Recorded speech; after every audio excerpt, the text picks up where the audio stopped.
And then I walked into the bookstore and literally it was like everything else blurred out. It was like everything, and the Lord just lifted my eyes, the scales fell off, and I just saw this big bright smile, and I was like, who is that? And from that moment, I was captivated. My name is Larry Williams. This is my beautiful wife, Valerie Williams, and we're from Queens, New York. I was very happy being single. Like some people are just like, oh, I want to get married.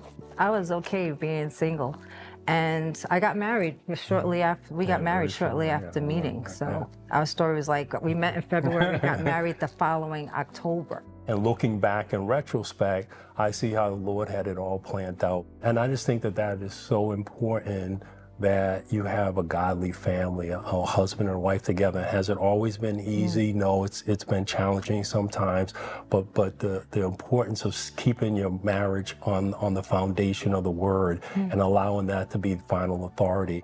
God really did this because we were determined to live the life of Christ and have a Christ marriage.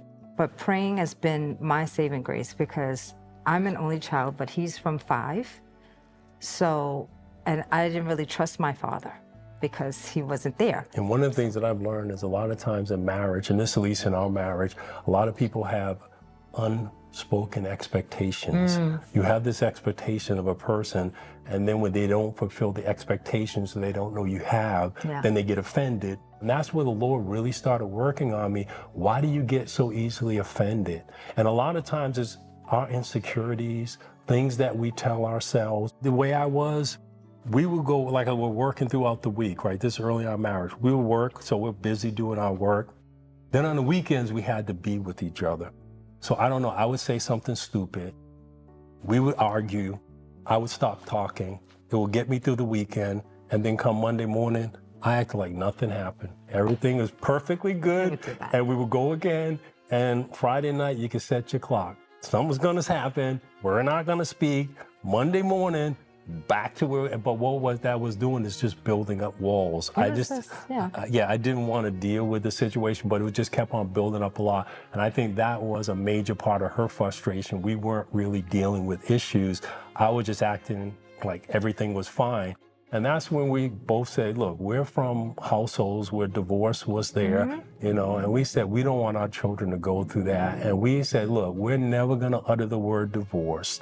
We've never done it in our 37 years of being married.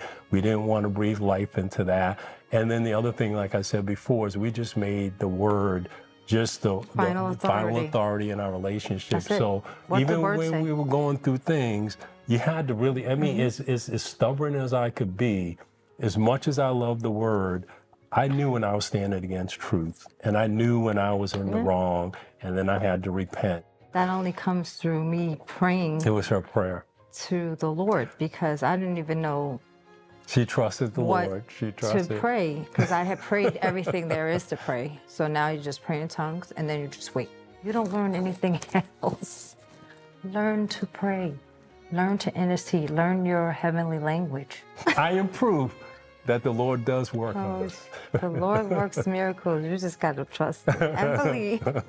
But you got to know the Word to believe the Word. Yeah. That's the main thing. Because most people will go to church and they still don't read the Word. Yeah.